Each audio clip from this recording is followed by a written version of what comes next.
What's up, y'all? You are listening to For the Artists, a podcast brought to you by Creative M Projects. I'm your host, Melissa Sharee.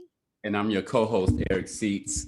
Listen, we're going right in with today's introduction because I do not want to run out of time for our guest today because I love her. I know I probably might say that about a lot of guests, but no, for real, for real.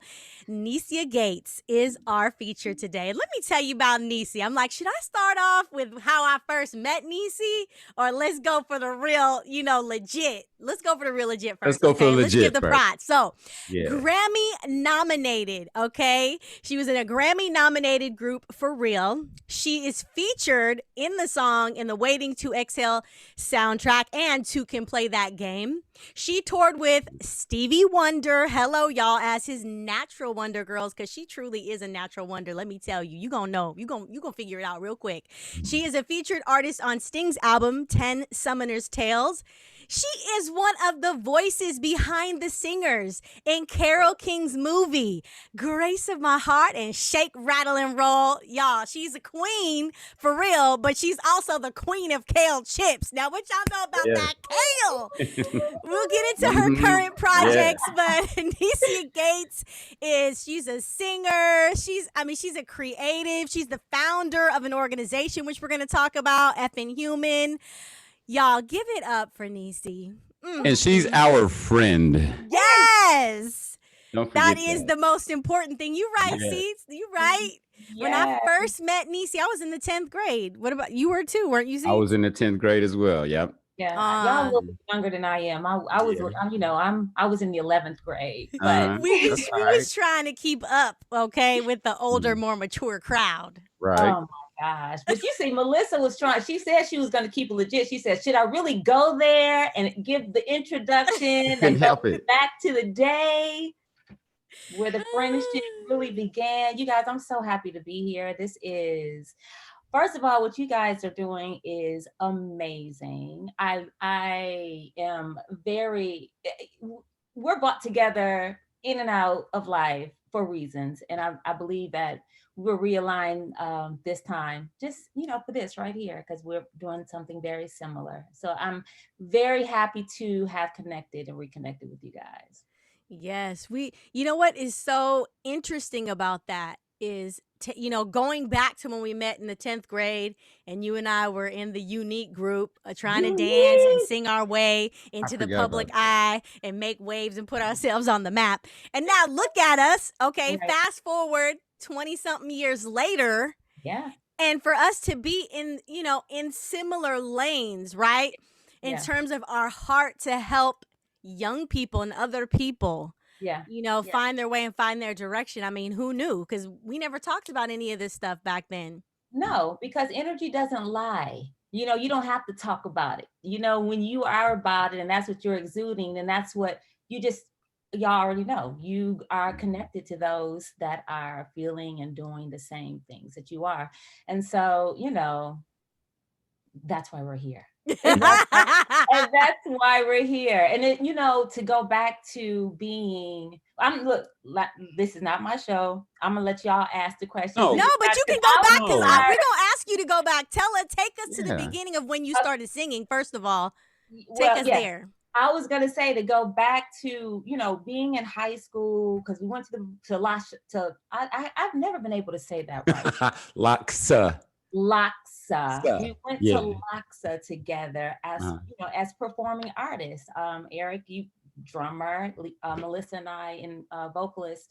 But it's very interesting how I wound up there and then had the career that I had, but had the creativity is a blessing and a curse. Right. And I'm a full moon. I don't know if you guys follow astrology, but my sun is Libra and my moon is Aries. I am a complete contradiction. And being a creative person, I shine very brightly, but then there's a really dark side that is very, heavy, and it makes me doubt myself, right? And I think I've dealt with that for a long time, but it really came out when I got to Laksa. Loxka. Say it however you want to say it. We Yeah. know. Yeah. Thank Wow. you. But that's when it really came out, because you realize, I've always known that I wanted to sing. I was that kid that, everything was with a purpose. There was no just regular play dates, right? There was, oh, we're going to learn speech today because my friend had a problem speaking, or somebody wanted to run. And I'm like, well, I'm going to teach you how to breathe so you can, everything was just purpose driven and passion. And then, of course, and there was singing, and I wanted to be a singer. And I was listening to Motown 25 and New Edition and El DeBarge. And, we were in Detroit, moved to LA, and I was always different. But when I got to art school, Mhm. I wasn't different. There were so many other people that were like me. And then that, I don't know if it was like I don't know. It did something to me that I wasn't quite ready for, in confidence, right? It made me, because I'm not a competitive person at all. I really kind of shy away from competition. And so being in that environment when everybody was just so, talented and unique and embracing who they were, it was like, oh, I don't know. It kind of makes you take your eye off of you, and you start looking at everybody else around you. And then I think that was like the beginning of, me just like, well, who am I good enough? You know what I mean? And so, and that's why it's crazy that I would even wind up moving on and advancing in my career of music, even having that feeling of, am I good enough? It was like, I never was in a space of, you deserve to be here. And so it wound up just, there were so many opportunities. God kept on giving us stuff, just kept on throwing it to us. This kept on throwing it to us. But I just wasn't ready to receive it. Yeah. And I concur fully, and I can relate to that story because Loxa did allow, and I remember feeling like you felt like, dang, am I good enough to be here? Because, you just all of a sudden, but then we have to realize, first of all, how small that school was initially, high school wise, only like 400 people, I think. So that was already, that was the validation. Because, I mean, we all had the audition to get in that mug and stay there. So that kind of, Loxa did build a confidence in me. And it was dope that I got to finally work with you again after we graduated with For Real, putting that, being in playing with you in your group, that dope group you have, man. For Real is the truth. I remember being so proud when I saw those videos come on. I'm like, I know. Look at her. Go ahead, Bray. Yes, it was an amazing experience. And I think what carried me through was the fact that it was a group. It was the support of having, 3 beautiful, strong women with me on stage. Because I just don't know if I would have done it by myself. I don't think I would have. So it was just that it happens the way it's supposed to happen. And it led to other things, but I'm still working through that, to be honest. I am still working through that. And I am the type of person that, I'm a student, and I believe that there are lessons in everything. And I'm always open to learn. And I want to get down to the bottom of it. I want to get down to the bottom of it, because I know I can sing. You know what? I really appreciate your just raw honesty. Let me tell you that, because to hear, and I think I've told you this recently, to hear you share that, the perspective that I had of you. First of all, for somebody that might be listening for the first time, LOXA is the Los Angeles County High School for the Performing Arts. And see, you just reminded me of how small it really was. But in our mind, I feel like it was like larger than life. It just seemed like there were so many people. But I think in our graduating class, there was only like 150 kids. Yep, that's it. But, my perspective of both of you guys was that your talents were like larger than life. you know? Like, I never would have thought that you all had some of the self-confidence shaking going on the inside that I had, because I always, put myself as, well, I'm not really as good. Like, I'm not on the same level as NECIA, and I'm not on the same level as Seats. Like, that was my thought when I was in high school, and I was just doing my best, right? And so the fact that you said even right now, NECIA, that you're still working through some things, let me tell you, last Sunday in church, there was a question that came up, because we were talking about, crabs and how they morph their shell, so on and so forth. And one of the question was, what are some of the things that we just need to, old things that we just need to, like, let go of, right? Putting away those childish things. And I shared a story, and I talked about how recently, like just last week, I rolled up to this spoken word event. I was in my car, and I had to park where people were seated outside eating dinner. Do you know that I sat there in my car for 5 minutes, concerned about who would be looking at me when I got out the car and what they might think about me? To this day. And we're not young spring chickens. Like, and I was like, for real? Like, I'm still, dealing with this. And I think some of that comes from being a performer, having to always be on, being always conscious of people watching us and critiquing us, and wanting to please the people that we're in front of, coupled with all of the personal things that we experience in terms of family, home life. I mean, it's some stuff that you really do have to work through, which is why I wanted to start this organization, and maybe it's why you started Effing Human. It is. And it is, and that's why as you were speaking, it was just like ding, ding, ding, ding, ding. And that's when you think about all the experiences that you've had in your life. Or for me personally, I'm like, well, this is how I wound up here. This is why Effing Human is what it is, because it's really me just trying to figure out why I am and who I am, and being okay with who I am. And I have a tendency as a creative to take the things that are relevant in my life and just kind of pour into it, which kind of explains how you go from music to food to exercise to Effing Human. It was just like, when I started having children, then it was children's books, and it was school programs, and it was a clothing line for kids. And then, it goes on, but it's about, shifting with the changes in your life, and then still keeping your energy alive through what you're going through. And that's why Effing Human has breath and life, right? Very well said. And that's fact. And it's easier to go with that flow. And the one thing that none of us can help do is be creative. So no matter where we are in the path, we can apply the creativity within us, because it's just in us, and we can't help but to release it until I feel like we can do anything we felt like doing. I'm starting to feel that way over time, because I'm like Melissa. I don't like attention. I don't like people when I pull up either checking me out and stuff. And because, they're going to come up with what they think.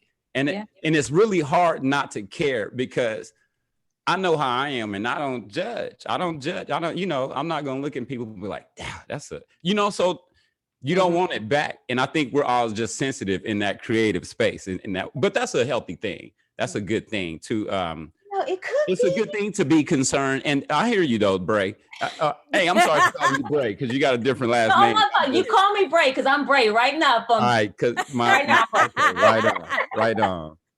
But and then to see you, I remember you invited me to your house one time, and then you were, telling me about your kale brand, and then seeing it eat. I actually had some, and it was delicious. But just, just development is the word. We just develop and become. It's beautiful to see both of you young ladies unfold.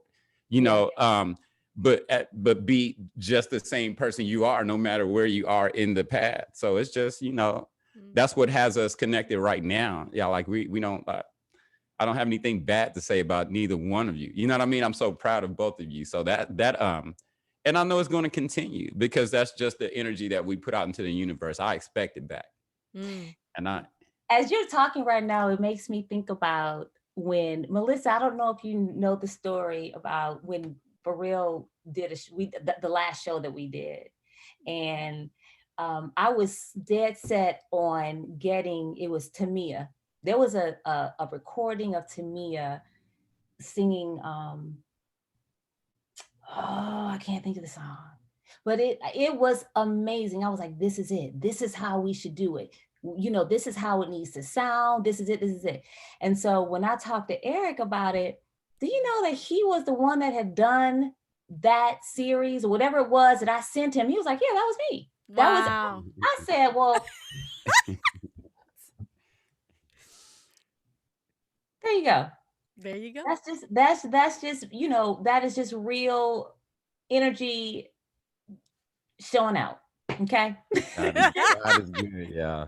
Just showing out. So Got yeah, it. it just made me think about that whole conversation and how, you know, things are undeniable. You know, when things are meant, they are going to happen, especially when the intention behind them is good. That's the main part. Yeah. I believe that. That's why I walk not in confidence, but in faith. You know what I mean? So Yeah. I feel like I know what I'm applying to this. So you Yeah. can't help but to plant something and it grow as long as you nurture it. You do have to nurture it, you know. Yeah. Have to. Okay, NECIA, I got to ask you this because you made a comment earlier about the value of having the other girls with you in terms of like you're moving forward and can you talk about that specifically, just in terms of, I mean, how your group got together, how you formed, what it was like being a part of something with other people? Yeah, of course I can. And I think you were a part of the beginning of that. So when I was in high school, Melissa and I were in a group together.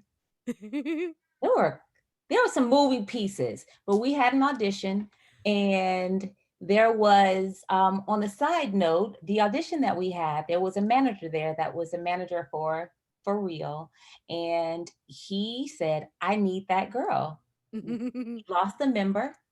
And we have this major showcase, and I need this girl I need her for a second.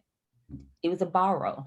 Because the girls are so much older than I. I think I was 16 and they were maybe 23, 24. They were older than I was. So they were like, we don't want to deal with her, and she's young, and we've had young people before, and da da da da.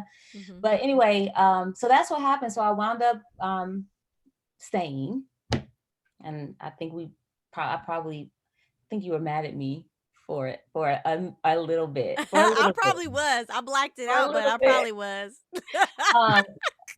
It was a tough decision. It was a very tough decision. But so we did that, and I think by the time we didn't get the record deal with Virgin, but we wound up getting a record deal maybe a year later. So right after I graduated from high school, we signed with A&M Records, and then we recorded this amazing album with Mark Mazzetti, who was really tight with Janet Jackson, their whole pop department at A&M. But in the meantime, we were passed on by a ton of labels, one being Perspective, Jimmy Jam, and Terry Lewis. And so when we completed our album with A&M, with the pop, it was completely pop. A&M decided to join forces with Flight Time, with Jimmy Jam and Terry Lewis and Perspective Records. And so our completed pop album was handed over to them to work. Now, mind you, these are people that passed on us, number one. And number two, it wasn't R&B music. It was not R&B music. So the way they worked us was, it was very political. It was very unfortunate. I think that, they were so angry with us. The first time we did BET and we sang our a cappella song, which is what pop radio was, they were wanting that song. People were playing that song and we hadn't even released it, but they were like, oh no, that's not right. We're not going with that single. And they fought it. And when we did BET, our luggage had gotten stuck on the plane and we had nothing to wear. And we wound up wearing the jeans that we had. And then we were at the mall and looking for something. And we found this little vendor at the mall and they had t-shirts and the t-shirts said real people. And so we got those t-shirts. We're like, okay, this is what we're gonna do. You're gonna tie yours on the side. I'm gonna tie mine on the front. You're gonna tuck yours in. I mean, we just tried to rock the t-shirts and then we took our shoes off, but we had no makeup. We had no nothing. Mm-hmm. And so that was our first like major thing. That record company they were livid. They were livid. Like how, image. So that is really what kind of set our image as like the natural girls, no shoes, no makeup, yada, yada, yada. But I will tell you what, I'm gonna be real honest with you. I've been cleaning out my mom's house in Detroit in the attic, and she kept all that stuff. So I have found pictures of us like with SWV or with Escape or with all, the other girl groups. We look crazy in comparison to them. You know what I'm saying? They're all made up and glammed out and, and here we are with our little t-shirt and looking like little boys. It was just crazy. No, it was not. Let me tell y'all. It was divine. It was divine. No, that y'all came with something that set you apart, number one, right off the bat. And that natural look, that was everything to dudes. Y'all was four bad girls singing. So no, it was whatever. You know what? It was also authentic. It wasn't contrived. You know how they try to like make up that stuff. Oh, let's go for the real natural down. Yes, you didn't do that. It just organically, naturally happened. Yeah, I remember that. I love that album cover too. That was just I do too. Classic. I love that album cover too. Classic. I do too. But yeah, that was that story. And then I started having babies, and then we wound up. It just got ridiculous, the political stuff going back and forth with Perspective and A&M, and we wound up hooking up with Dallas and Atlanta, and Dallas, Austin, and I met Dave, my husband, and I knew as soon as I met him that this is what it is. It was like the music, and I never wanted to, even though I was in a group and I loved it, I never wanted to sing any of the songs. I was always okay with just singing the background, and it wasn't a big deal for me. As a matter of fact, when we got here, when we signed with Rowdy, they were trying to, NECIA, you should sing this, sing it. They were all, I was just like, I mean, I wouldn't say no, but I would go in there and I wouldn't do it. I wouldn't be the one for the song. I would be like, well, let me just show you that I'm not the one for the song. Let me just show you. I'm not going to say no, but I'm going to go. It was crazy. I'm so weird. I will just tell you. But so then I met Dave, and then that was it. I will never forget. We were sitting in the Arista meeting with Clyde Davis, and all I could do was sit and look across at this man that I had just met to say, I want to have his babies. That was all that I was thinking about. So I am pretty much convinced that my whole music career was about putting me in place with my husband and having our children. We have 3 beautiful children who are on my nerves really, really bad right now. But it is just, I think that was the purpose. I believe that with everything. Whoa, I love that. Yeah. And that kind of goes in line with some of the things that we've talked about before, Seats, in terms of, your artistry and your craft not being the be all end all. Like, correct. There's a much larger thing at play, a way bigger picture. Yeah. Yeah. got to be open to writing it and letting it play out, and not get frustrated. But everybody handles things differently. Like I'm not, there were 3 other women in that group that were probably not happy with me, and my choices that I made. But at the end of the day, that was my journey. So how long were you in with the group? It seemed like forever, but it wasn't that long. So 16 to, I had my oldest when I was 23, 22, 23. So what, 16, 17 to 23? 7 years? Maybe Yeah, I guess so. And then Wendy and I broke off and we did our own thing as a writer. And so I would write. I did a lot of the writing for us. I didn't want to be behind the mic, but I could write. I was like, oh no, I'm gonna write now. So I did a lot of writing. And so I wound up writing stuff for me and Wendy, got a publishing deal.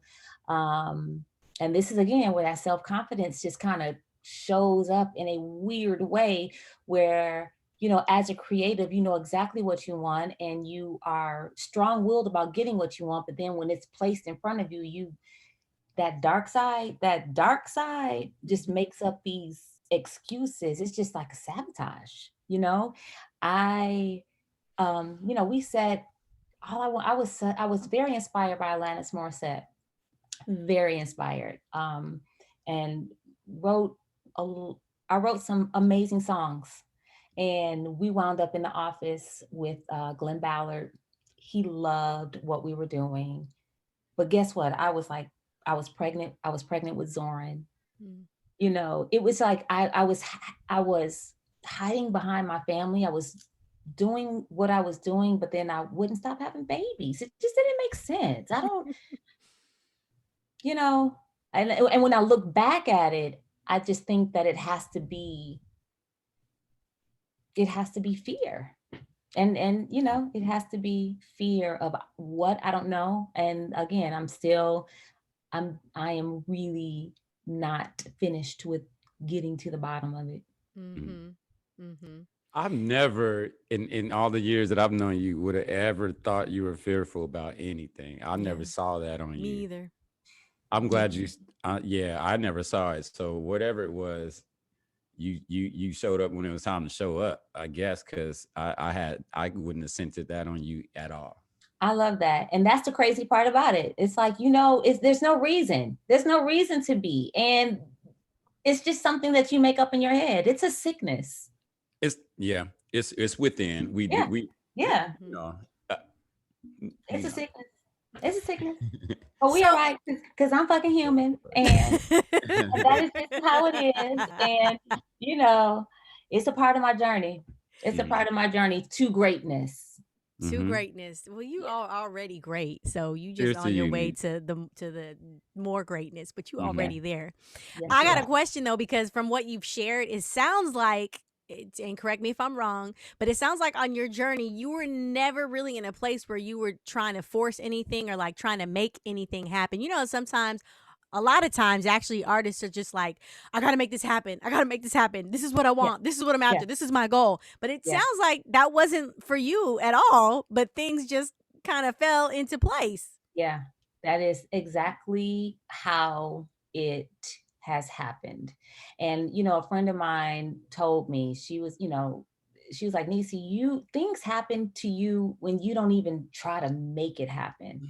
And that is, but just imagine if I was putting my energy behind it too, how it could be. But on the flip side, I think it's really good to be able to get out of the way and let things happen the way that they're supposed to happen and not try to control it. Because what happens is when we as artists or as creatives, and I know this very well, we get ideas, right? And as they form, we get excited. And it's like, oh, we got to do it. You got to do it. And then as soon as you jump into that space, it's like you lose that alignment and that source of where it was coming from in the first place. Mm-hmm. So if you understand what I mean, it's like you get an idea that, you know, that is coming from an outside, you know, it's coming from out to you, right? And then you realize you're getting it, and then you just, you know, you don't want to forget it. Oh, I want to make it happen. Oh, I've got to make this happen. And as soon as you step out into that space, you lose your connection. The flow stops, because the only, you know, you're in that flow is because you're present and you're open and but as soon as you start trying to, you know, make it happen, and you mess it all up. And so I think that is kind of what has happened in my life. I have kind of let things happen, and not on purpose. I wasn't trying to do that. It just happened. But that's what I think it was. I totally get that and understand that for sure. I didn't set on producing or even really touring and on the set like that. It's funny because before going to LECIA, I didn't really care if anybody knew that I did that I had any talent. Yeah. I wasn't even trying to display that stuff. I would hide my drumsticks when, you know, and I can't even imagine that now, because it's been such a big part of my life, my adulthood, you know, music. And I'm like, I didn't even really try it. And like you said, I was like, I always imagine, I always question myself, like, what if you were to really try? I don't even think those certain accomplishments would have happened if I had tried and try to be so mechanical about it. And, you know, I was never walking around talking about getting a deal or anything. Y'all already were in that mode. But at that school, I was like, I don't know what I was going to be focused on, really. I didn't know what I was going to be doing. Yeah. I'm sorry? I said, you were so chill. You were so chill. Oh my God. Sitting there drumming, but none of that rubbed off on me. Listen, I think when I moved to LA, prior to moving to LA, I just did everything because I loved it. I enjoyed it, and it was just everything. And then there was something about moving to LA where it became about, you got to get this deal. It was like, you know, and then I was just realizing this, it was no longer fun. It was no longer enjoyable, because when I moved to LA, it was all about it was a business here. It was just a business. It literally was an industry and a business. And so by the time I graduated, you guys, I was like, okay, all this is going on the shelf, hasn't happened, haven't got the deal, haven't done all this. I'm going to focus on the things that really matter. But the love, right? But my love for still singing and performing and all that, it didn't go anywhere. It was still there. I was just basically ignoring it. And you're singing now, though. Aren't you performing and stuff now? Well, I am here and there. Yeah, but and then she went through a whole season of performing down in Marina Del Rey, and that was dope. I even played a couple of times with you there. You did. I remember. I've got footage of that too. But yeah, that's Lord, just proof of footage? I do. I believe it's probably on YouTube. But that's just when you can't help it. It's in you. You know, you make it happen. You know, that's what I love about today. I'm like, I can't help but to do this stuff. I mean, I'm getting ready to go sing with a friend, so I am singing. I mean, I'm flying out next week to go do that. On. So I love that, Melissa. I love that. Listen, I think y'all should put together. What did they used to call them? Juries? Do we have to do juries when we had to sing? Oh shoot! Took us back to the juries. She's dropping all the old school juries. She reminded showcases. Oh, showcases. No, but a jury is like you had to stand there and sing, and they had to, you know, give you the feedback and the critique. I hated that. Oh my God, did too. I hated that At school? Yes. Oh, well, you weren't with us. See, we were singing. Maybe it was a vocal thing. Yeah, you didn't have to do that. We had to do that. But that would be so dope to do now with everybody. NECIA, that's why he was so chill. He didn't have a jury. There was only 3 drummers. And when I got there, they put me to work. I was in every band. But, oh my goodness. Wow. That was amazing. But to touch on what you were just saying, Melissa, about moving to LA and then the whole thing, you know, taking the love out of what you were doing, and it made it more stressful, and it made it more like I have to do this, and it took the joy out of it. That is where I think too a lot of creatives and artists have an issue, right? Because and even like I think about my son who's a basketball player, you know, whatever it is that you're going to do, it's going to get to that point where you have to, it's going to be about a business.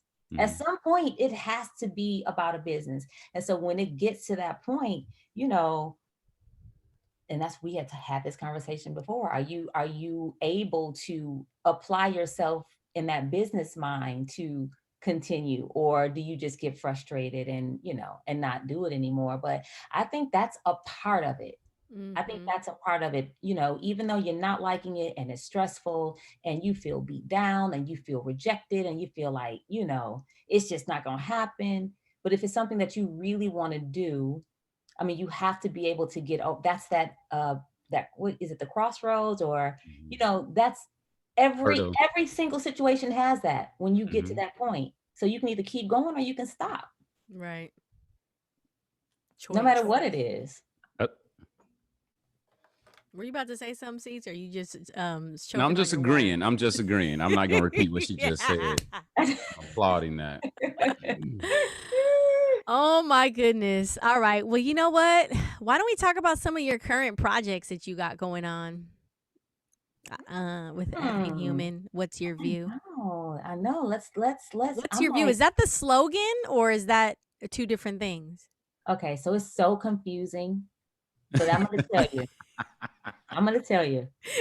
It's not so confusing. I was just wanted to clarify. No, it is confusing.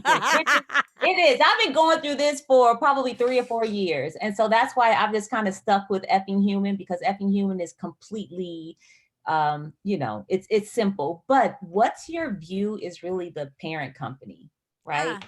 And View stands for vibrational energetic worth.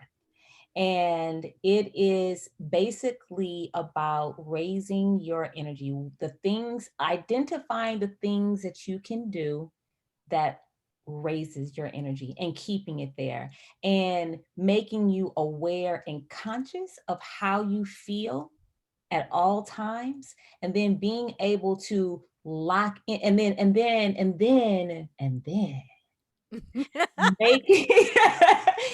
making it a habit to be able to identify those things that increase your view, that make your energy higher, which is what I call creative practice. And so creative practice was one of the things that has gotten me through my life, that, you know, that I wasn't really aware of, but, you know, about locking into those things that bring you joy. So it's that form of meditation where everybody is not ready to just sit in a quiet room and be quiet and focus. And, you know, everybody's not at that level. So for me, creative practice is a really real form of meditation. You know, if it's playing the drums, if it's, you know, being on stage, if it's your hands in the clay and you're molding, if it's shopping, like for me, it's the goodwill. Like when you are able to do things that let you just detach from everything,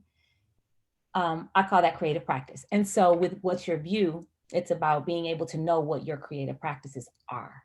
And so when you know what they are, you can, when you start feeling a certain way, you can be like, oh, let me do this. Let me do that. And be able to just have a real kind of Rolodex of activities or things that you know is going to make your energy raise up. And so it's kind of, the concept is kind of like Weight Watchers. So I'm doing this app, and I probably shouldn't even be talking about it, and so I'm probably not going to.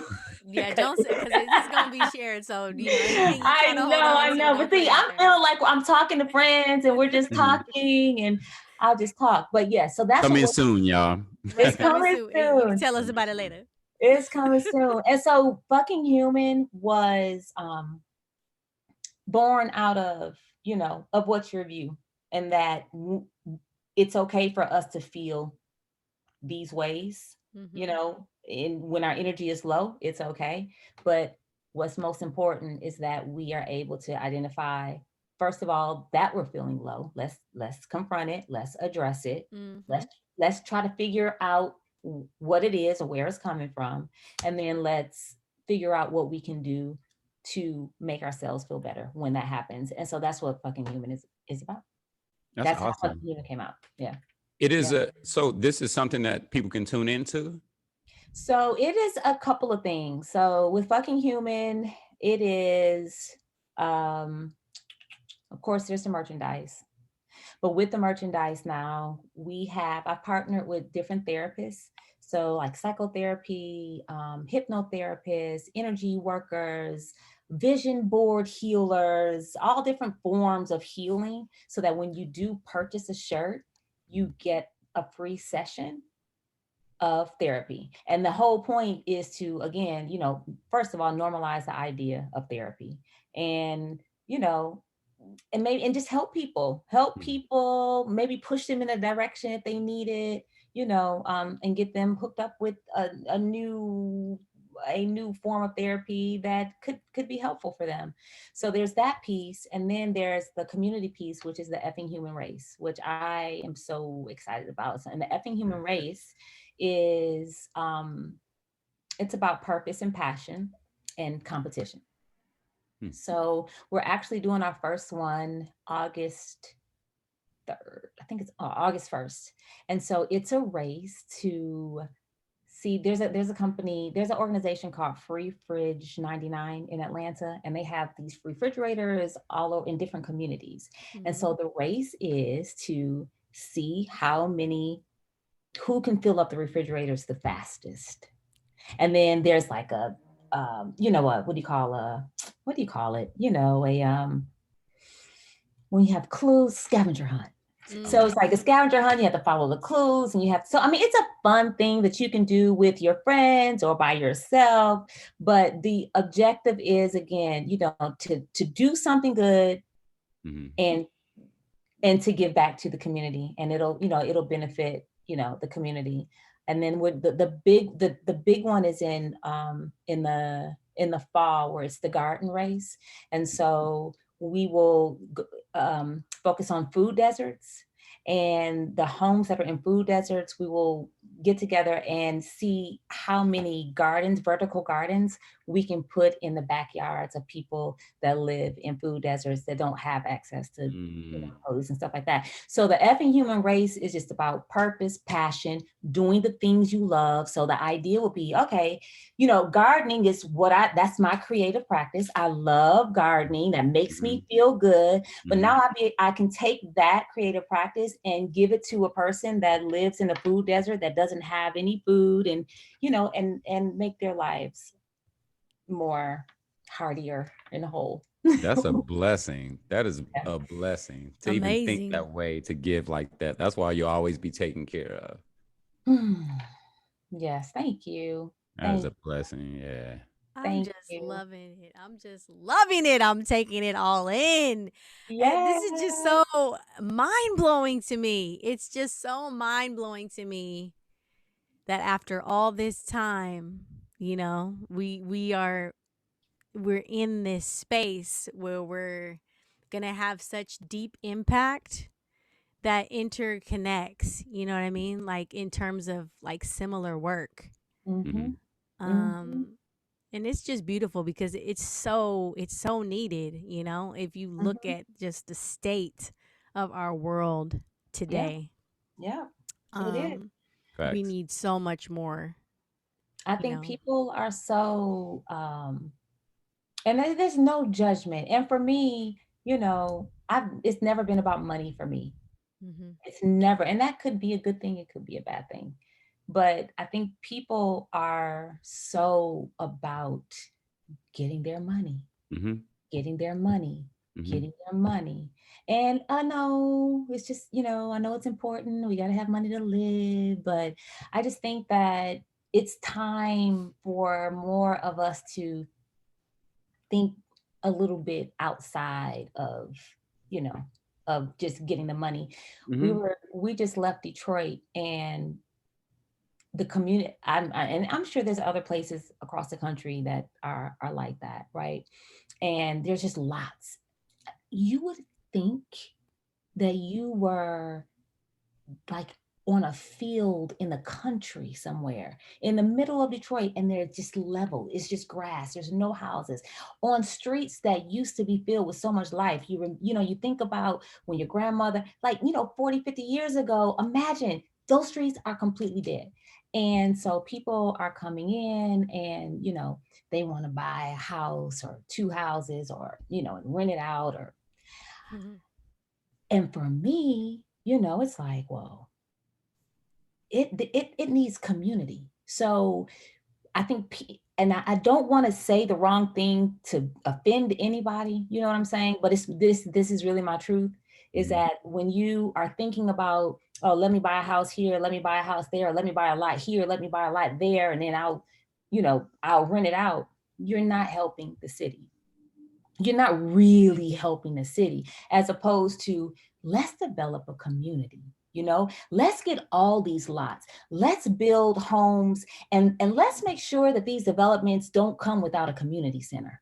A community center needs to go up with all these houses. That's the type of like thought, and not just because it's my idea, but I think that's just the type of thought process that needs to go into really helping humanity, and not just one-offs.